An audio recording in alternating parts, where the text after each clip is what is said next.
Hello, and welcome to another episode of Why Can't We Be Friends? Today on the podcast, Sallie and I sat down with our friend Melody Munch, and you guys. Melody is a second grade teacher, and she brings the most unique experience in relationship to not only her classroom, but also to her online presence. Seriously, she's a great follow. You're going to want to find her Instagram in our show notes. Either way, today's episode is just super encouraging, very inspiring, and we think you're just going to love it. We think you're going to be thrilled. So here we go.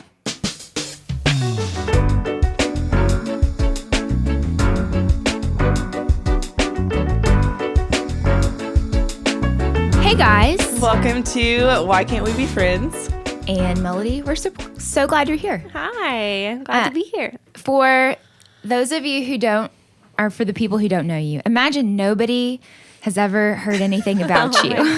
How would you describe yourself and what you do? Give us a snapshot. Yes. Well, my name's Melody Munch, and I teach second graders, so that's my job by day. And then I also run a business selling teacher resources by all the other times. And 24/7. Yeah, no, I try not to. But I have a husband named Nick, and we don't have any other children right now, just us. I say that my classroom kiddos are plenty children for the moment, and we live in Broken Arrow. So, yeah. Very cool. Holly, did you know Melody and I met? I was 19. Yeah. And we were camp counselors together. Yes. Was this back when you used to do accents that you talked about? No, or was that when you was were before. attending camp? Okay. I was hoping that maybe she was a witness. Oh, no. We had some No. good times, though. There's nothing like camp. Well, that's fun. So the first, orientation, I didn't know anybody, and Melody adopted me. Oh, I was happy to. And Although I thought your name was Polly. I don't know if you remember that. she adopted me and made me try out for the dance team. Yes. Oh, I wow. needed There a was a friend. dance team. Yes, There there was was- like a worship dance team. Yes. Oh, that's good. I Worship needed a day. friend to do it with me. I was like, oh, she's it. I'm just bringing her. So Polly is the one to do. Melody, in her very sweet way, forced me to dance. Yeah, but it I was did. awesome. I She lost a liked ton it. of weight that summer Really? because I was Wow. just jumping all the time. Yeah, you We liked can't it. do that She was now. good at it, too. I can't all pee myself. Yeah, you so I would pee can't do yourself that. now. But So- she does teach fitness classes. I- So yes. you can see it was a natural fit. Yeah, just flows. you saw the potential. I did.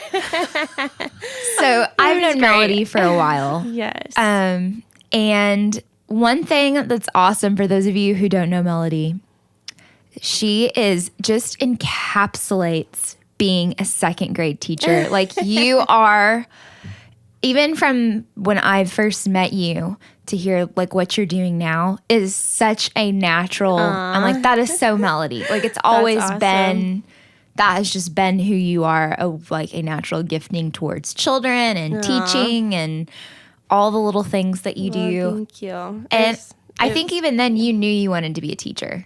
I think by the time I met you, I probably did. It was a slow roll because I don't know if you remember, but the summer you were there, I kind of started shifting gears. Like I had planned on going to school for teaching, but then this whole other opportunity of just working with children's ministry started coming up, and I was like, maybe I'd rather do that. Like that sounds more fun. I could just connect with kids instead of doing academic things, because that's what I enjoy most. It's just relationships, connecting with kids. So I was like, yeah, let's ditch the teaching thing and just so I was really at this place of maybe I don't want to do teaching.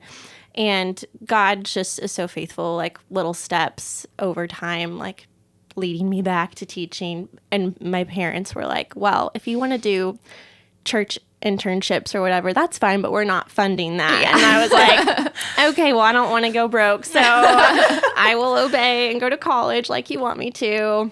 But the Lord was very faithful. I got to work for my home church during that time.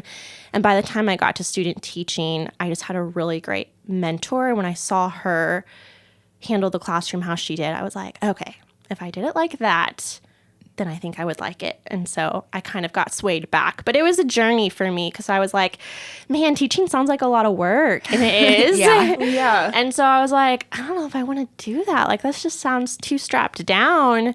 So it really just, it was just the Lord guiding me through little things to kind of show me like, no, this is what you're supposed to do. But I was not convinced really until probably like December of my senior year that I had told my mom, I'm going to get this degree because basically you're making me, but I don't know that I'm going to use it. Like, just be warned. Like, you listen to me, yeah, Mom. I really did. I was like, I may never teach a day in my life, and that's on you. No, just kidding. But I was like, I don't know if I'm going to use this. I just want to work at a church right now. But then through that student teaching process and getting to actually try it, I was like, no, maybe this is a pretty good fit. So it's funny. You're about to enter what year of 8 years? Eighth Wow. year. Mm-hmm. All second grade. Yeah. Why do you love second grade so much? They're so great. So is it because there's not a lot of complicated math at that point? that's because part of it. That is so part of it. Yeah. I've always said if I had to teach 4th grade, like long division, I mean, who does that in their daily life? I would still haunts me. I barely got fractions. through. Yeah. I can't even. I don't like to talk about too. fractions. Yeah, I would literally be learning with them. I would be like, let's learn this one together. But yeah, no, I just love that they're independent enough, like they can mostly tie their shoes and write their name and hold a conversation, but also like still really sweet and just they love school and they love you as the teacher and they don't have too much sass yet. I mean, they do, but it's just a little bit of a simpler age than once you get into more 4th, 5th, like that where middle there's more school awareness turning. of Yes. things. Yeah, they're just kind of, there's more drama added on to those years, and that's never been my personal gift. I'm more like, let's have fun. Yeah. So Let's color a picture. Yeah. I'm like, let's sing a song. Yeah. So yeah, I find that that's probably my sweet spot. So yeah. So how long did it take you to feel like you had found your mojo in the classroom? Like things were really humming? Well, to be honest, like my mentor teacher did such a good job that really I was just like, I'm going to copy everything she does.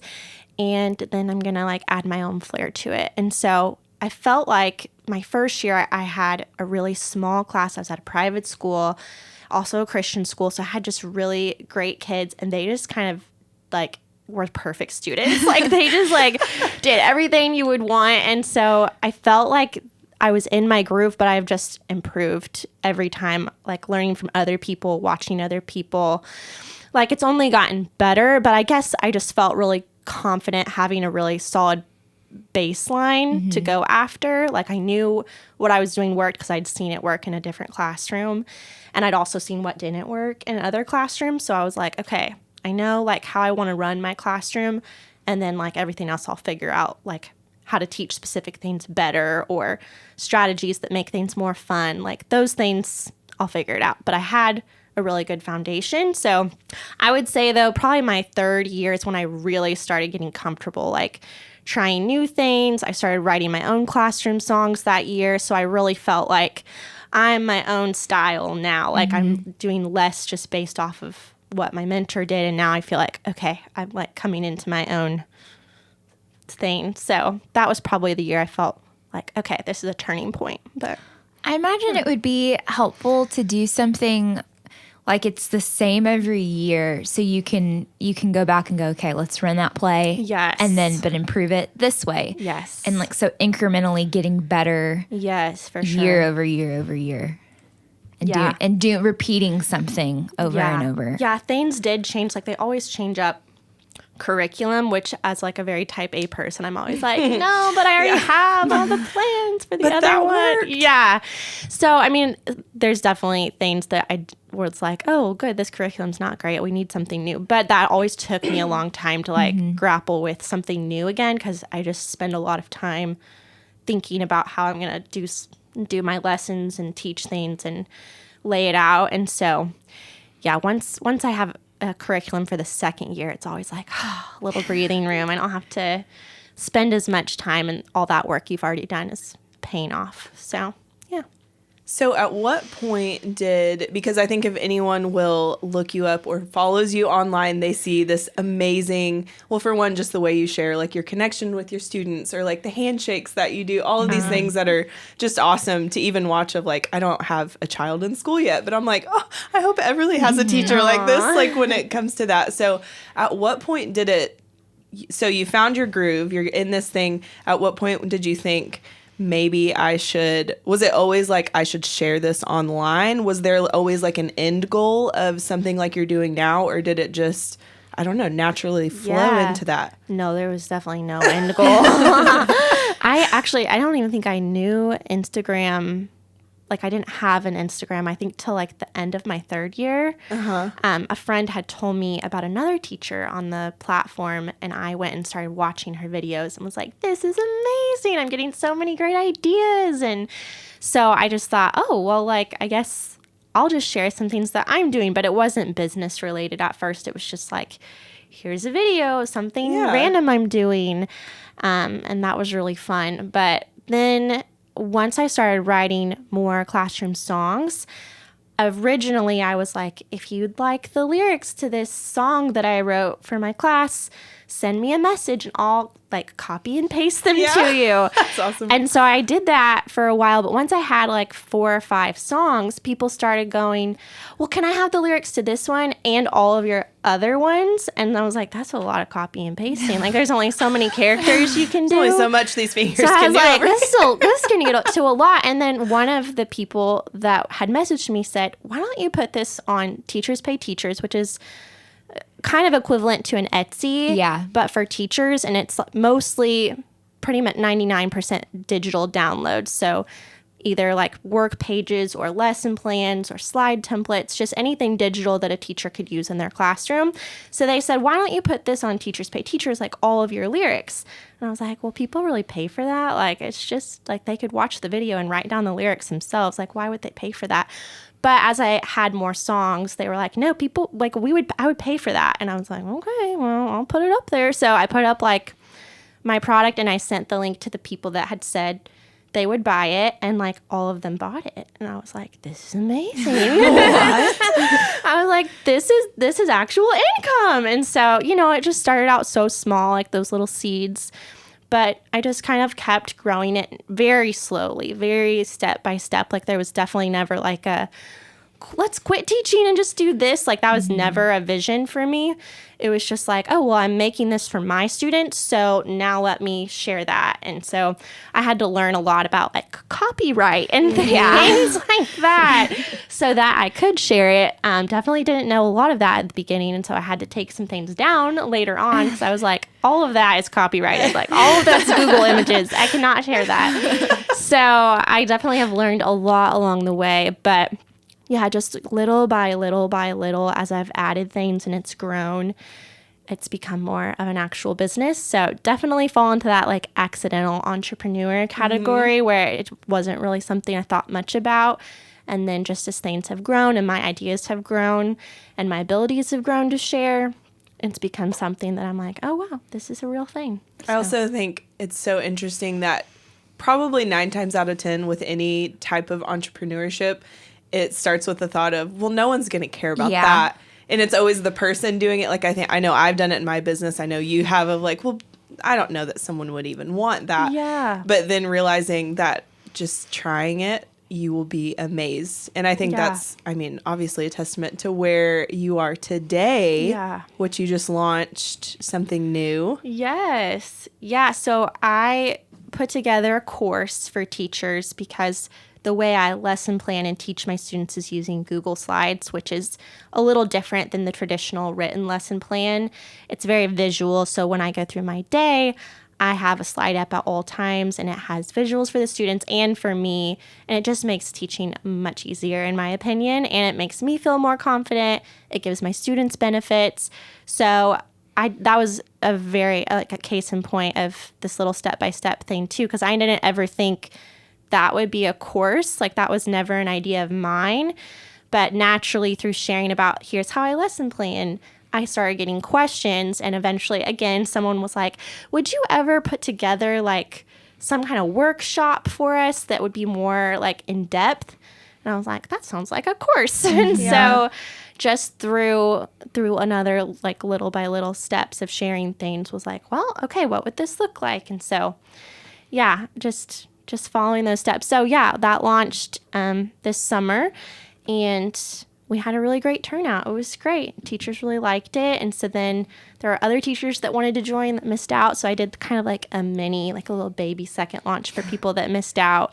I didn't promote that one as much, but just because before going back to school, I thought that would be nice to offer it again. So we've done like a regular launch and then like a little mini launch. And I don't know, we'll probably keep doing it, but it's hard to do things like that during the year with teachers being so busy. So I don't know of an exact time, but it's done. So I could definitely either next summer or maybe on like a break from school, maybe winter break, we'll keep launching it. Yeah. So, yeah. What I think is so amazing is that you took just the knowledge that you'd accumulated over a few years of teaching and then just presented it. It just makes me go to people who, or other teachers who are like, I'm not making a ton of money with just my teaching gig. Like, you probably have something that is valuable to someone else that could in turn bring you money or give you more time, or that's a blessing to someone else and then also is a blessing to you monetarily. And it's so you're really inspiring. So sweet.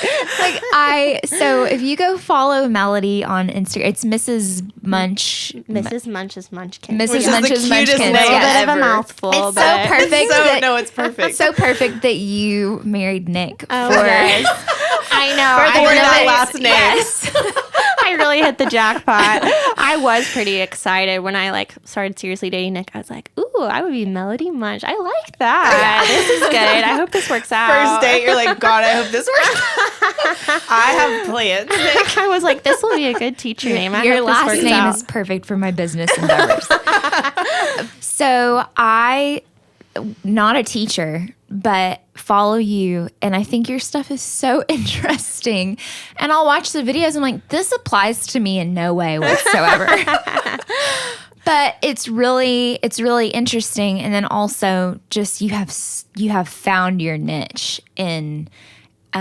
And it's caused just explosive growth. Like, I've watched your followers and your business just explode because you're like, you found your people, you're offering them something that they want. Yeah. And it's valuable. And it's it's not valuable. just noise. Yeah. Sure. And it's valuable. But it's also, if you're not a teacher, it's also really interesting And it's fun to watch. Uh-huh. Like doing the songs and all that. So for me, in my business, I'm like, okay, if Melody can do this, then I can do this too. Yes, And you I need to can. just like take the steps to do it. And I texted you the other day and told you I was so interested in your course because that's something that I've been wanting to do. And I loved your response. You said it's something that's daunting, but it's a bunch of little steps. Yeah, for sure. So I'm interested in, maybe that's your teacher brain automatically like breaks things down into little steps. But how do you have an idea for something? How do you even go about the little steps to make it? What do you do? Which you were a teacher for a little bit, if I remember Yeah, I right. was. So I'm don't 1 year. discount. No, just But it was art. No, I'm kidding. It was creative space. no. You got a taste. If I had another year, I was kicking myself that I didn't get to do it for 2 years because my second year, I'm like, oh, we would have cleaned house and kicked butt. I think you would have. Yes, But I didn't have that That's option okay. anyway. But you got a taste. But Yes. yeah, I was worried about that too, because it does seem like, how do you do that? Like, people that make courses have like teams of people that would do that. So like, I don't have a big team of people. How am I going to do that?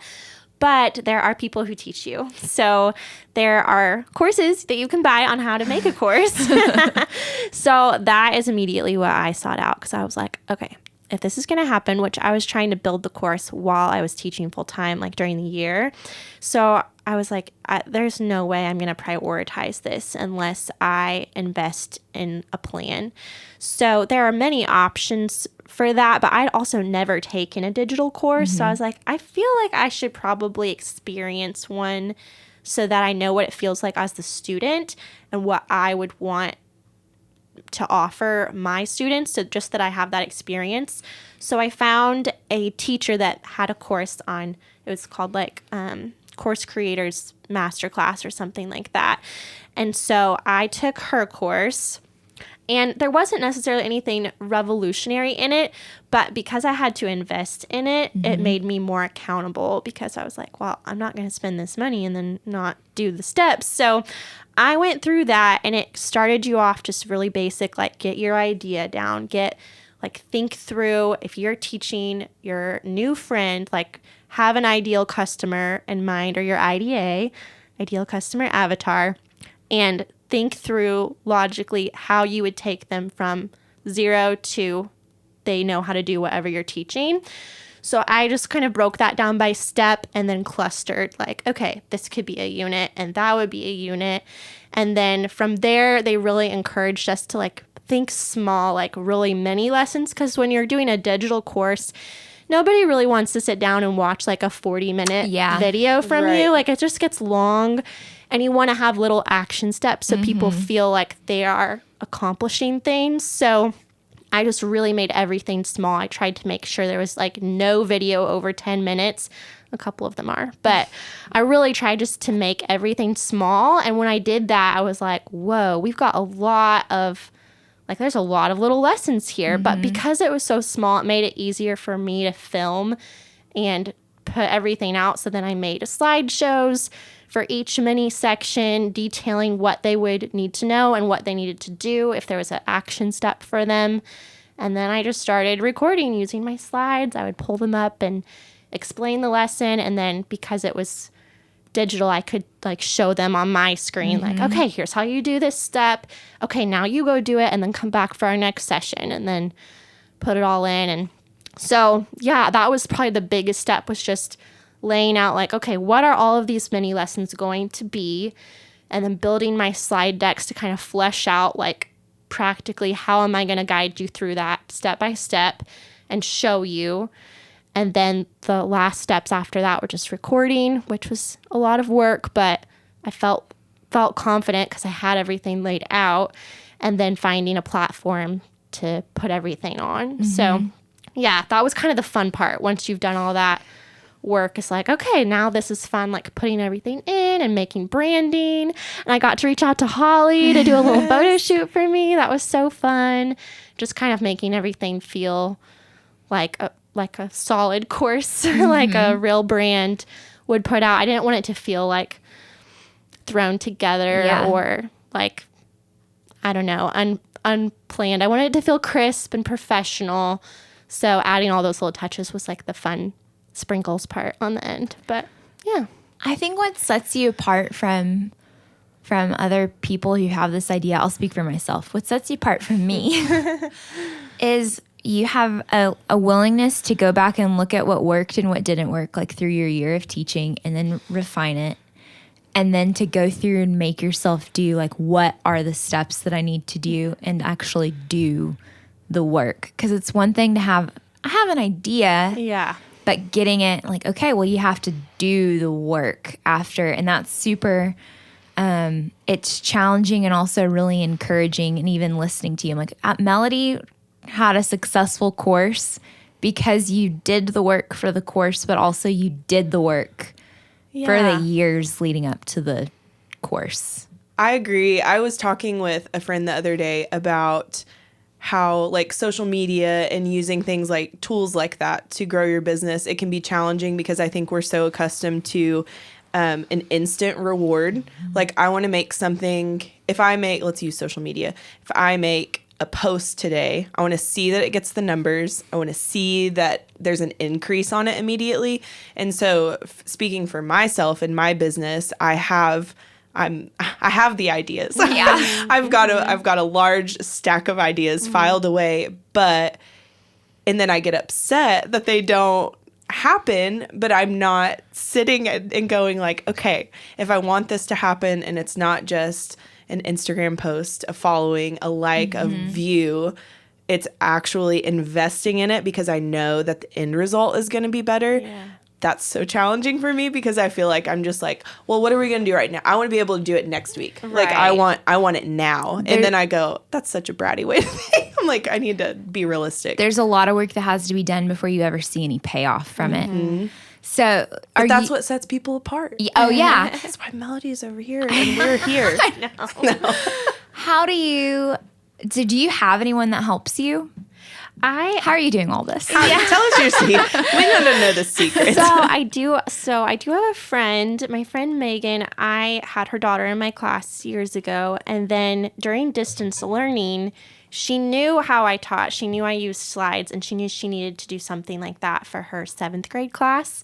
So she invited me over and was like, "Can you just teach me how I would set up a slide?" So she was kind of like my first student before I had a class, basically.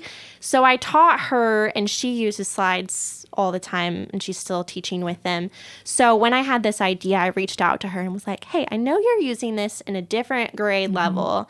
So I asked her to kind of just be observing of the things I was teaching and do a lesson about how she uses them so that people who took the course that are not elementary teachers could still find value in how it would apply to them. So she has just been assisting in some of those areas. So I kind of hired her to do that, and she helps me with our live sessions. So while we've done a couple live sessions for each course launch, just like a Q&A, and she'll be kind of monitoring the chat and all of that. So I have Megan, and then her daughter, actually, I hired. She's a senior in high school, and I hired her to do my Pinterest because I need her number. Yeah, that was something I had been outsourcing, but it was very expensive, and I just wasn't seeing enough results for it to feel worth it. So I took it back over and was starting to see results, but I was like, I just do not love making pins. Like, this is just something anyone could do, but it just takes some time. And so when I was talking to their family about how I was kind of looking for someone, they were like, "Well, Gabby's looking for a part-time job. Like, if you'd be willing to train her." And I was like, "I would." So absolutely. Yeah. So I have Gabby. She just does all of my pins for the week. She repurposes any Instagram reels that I do onto Pinterest, which is where it's at. That's like grown our page on Pinterest so much. It's mind-boggling. So she's killing it. And then she also repurposes them onto TikTok because I don't really like TikTok, to be honest. There's a lot. When you start listing all of these things, it's like, it's not that everything is necessary, and it's not really an option for if you're one person. Right. Like anyone who you see doing it all is probably not doing it all. I mean, there's Instagram, there's Pinterest, there's Facebook, there's TikTok, there's a website, there's a course. And then I think people look at that like me and go, I won't do any of it then. I can't. I know. I think you have to start with one, though, because Instagram has been the one thing that I've built like consistently over and over. And so then when all this new stuff was available, I was like, well, I just like Instagram. So like, I'm just going to keep going there. But I do know that other places have value. I just was like, Instagram's clearly more value because I've spent more time there. So I have more of a following. And on Instagram, it's a little easier to monetize because you can send links to things. And since my products are digital, it just makes more sense. But I have seen, like, I've had one thing on TikTok do really well, and that definitely brought a surge in my business. So it's not that it's a total waste of time, but it's just been harder for me to find a groove there. So yeah, so now I have Gabby do that, and then maybe eventually I'll have her do it on Facebook. I'm not doing really anything on there. But yeah, so she's kind of been hired by me part-time just to help with that. And then even my mom. Yeah.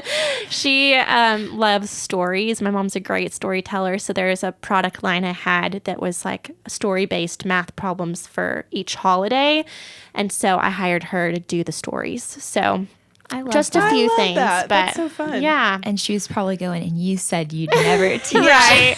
She's so Melody. proud. I love her. So yeah, so nobody that's like super involved. And then I did just hire a business coach because that's been something I've been wanting to do, but I haven't really met with her yet. But just, yeah, again, little by little, like it's not ever something that I thought I would have help with, you know, or even like there's so many teachers that do this full time. And that's never really been something I wanted, but I also know that in a different season of life, like for right now, we don't have children, but if I do have children in the near future, something's going to have to give. Yeah. Like I know the pace that I'm at right now is not the pace I'm going to be at forever.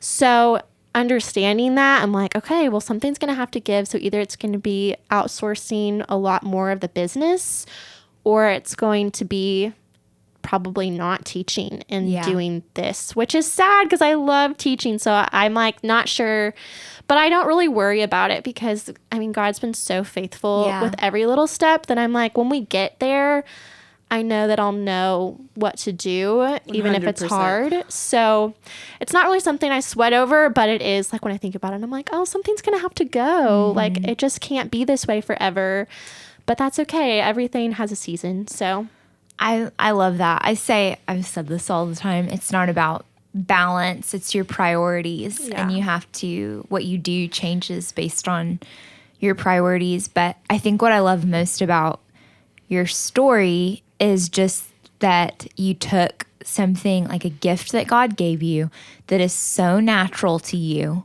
No one is going, I can't believe Melody. Can you believe what she's doing? It's so natural to you. And like to the point that you didn't even think it was that valuable to other people because it seemed so easy. And then basically found a way to monetize the ideas and the gifts that God has given you. And someday, when you do have children, your income has been supplemented because you have a whole other revenue stream that is not dependent upon you being in the classroom. Yeah. And so I think for other women or moms who, or not moms, people who want to have kids in the future or want to get out of a 9-to-5, but they don't want to say goodbye to their income. I'm like, listen to this story and see that it can be done, but it just requires a step. Yeah. Because you said you didn't have the whole plan out in front of you. It just requires a step. And I don't know about you, Holly, but I'm going to get home and get working. Oh, no, I was already thinking. Course. I was like, I'm going to have to listen to this one after we post it and like go back with a notepad and be like, okay, be real. Because just echoing everything you said. But for me personally, it's like, okay, there's no like time, like time's not expiring on me. In 5 months, you better have it figured out because this is it. Like it's the personal timer that I have in me or mental timer that I think like, oh, we've got to, it's either now or never. And it's like, well, that's not true because seasons are going to change. My capacity for what I can handle is going to change. And so if all I'm doing right now is just taking a step in a direction that I want to go or that makes sense for the current season that I'm in or where I want to go, then that's all that I can do. Yeah. And there's so many little things you can do too, because a course was never really on my radar until I started listening to more business podcasts. So I don't know if you listen to Marketing Made Easy with Amy Porterfield, but you should definitely do that. Okay. I have before. She is a big course lady, and I remember listening to her and being like, why am I listening to this? I don't have a course or like plan to have a course, but I was like, well, it's still good information. So just press play. She does have really good tips. So I was like, well, if I ever need to launch a course, I know who I'm going to listen to. So I definitely leaned into her. Like she had a lot of tips for like kind of bringing your audience along as you're prepping a course, even like priming the pump to like, here's like a sneak peek basically of what I'm preparing for you and just getting people interested so that when you do launch something, it's not crickets and people are like, why is she doing that? Oh, you have a course.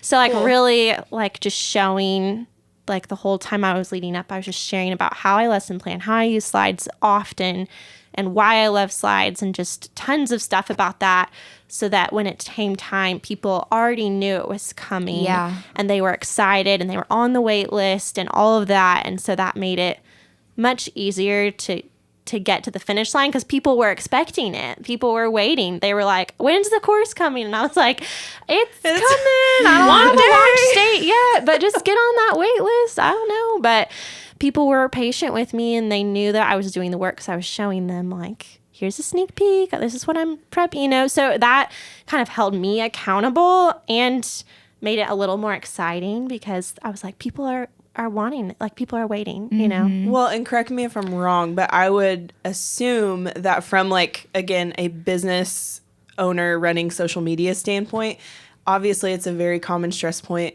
for almost anyone who's on Instagram from like any type of professional mindset. What am I going to post? Oh, I need content. I need ideas.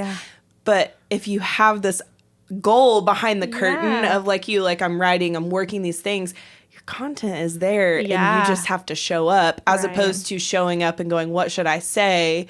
You're just showing up because I'm working. And I feel like that's something that I need to take note of like, quit showing up and then wanting to do the work, and instead like do the work and then show up. Yeah. And it's way easier and less Oh, yeah. pressure. Not saying that maybe you never stress about what to post, but it's maybe a little bit easier when, again, you're doing the actual work and then just going, here's what I have, because what I have back here is so much Right. greater.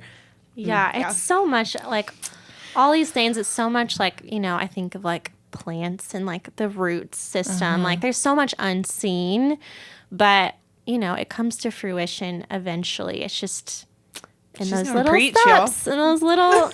I just feel like that's just so like how God's led me. So I just want to give him all the credit, because it just really has been little by little. Like a lot of people, when I did launch my course in my like personal life, were like, oh my goodness, like where did this come from? And I'm like, well, it's been like not necessarily the course, but like I've been doing stuff. It's just been like behind the scenes, or like, if people aren't in the teaching world, they might not be aware. But I'm like, well, yeah, I've been here. This is showing up in a little bit larger way, but I'm like, yeah, it's been happening. It's not like just like 1 year I was like, boom, here's a course. Like I think I've been on Instagram 3 or 4 years now. So like I definitely have not had a like story where it's like I grew 200K in 20 days or, whatever. Like that was never the goal, but that's just also not been practical for me. Like it's just been really like mundane to grow little and little and little.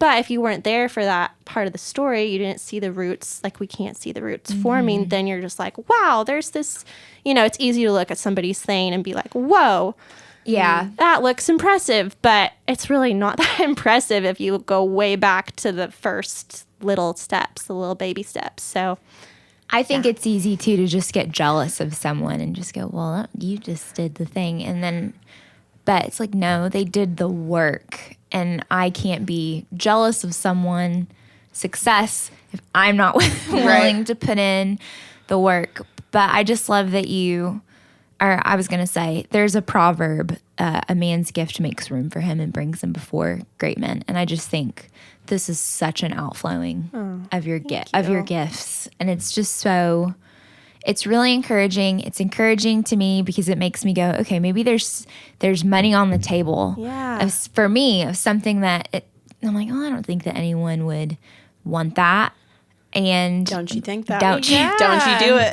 But also a little bit of a butt kick to be go sit down and do the work. But you've seen too, like with both of your endeavors, like you definitely have people that want what you're making, So I feel like you've already done so much that this will just be a natural. We just have to work now. We just have to work. For We just you have to whenever do you it. want it. Also, I love that you said that you have outsourced some of the things that you don't love doing, because Yes. I am still It's in a freedom. spot where I'm like, well, I have to I'm capable of doing this, so I should be doing this. And last night I was talking to Andrew. I was like, I've got to hire a virtual assistant. Yes. And I have to spend some money and believe that it will bring me more money, because I So freeing. can't. Because I can't. I'm like, I can't do this anymore. Yeah. And I don't want to. And for me, it's costing me time with my kids. Right. And so I'm like, this isn't working. I got to hire someone to do something. It can be hard because you're like, is it really that hard to like repurpose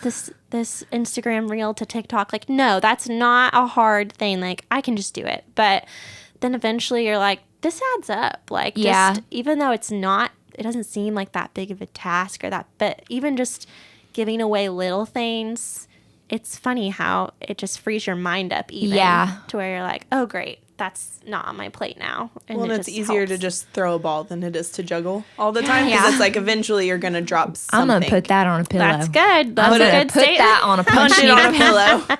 Quote me. It's easier to throw a ball than to juggle.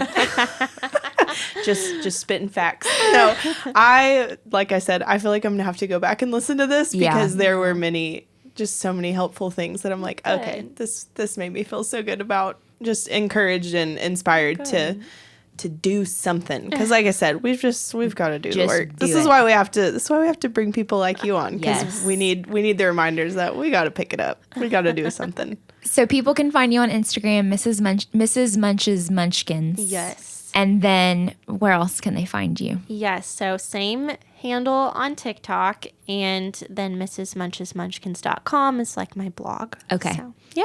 Very good. Melody, thank you so much. Thank you so Yes. much. This Thank has you. been It's an really honor. fun, and I'm like excited to get to work. I know, I am too. I'm like, okay, I need Yay. to tell Micah to keep Yeah. Everly out. I've got work to do. Clear off the table.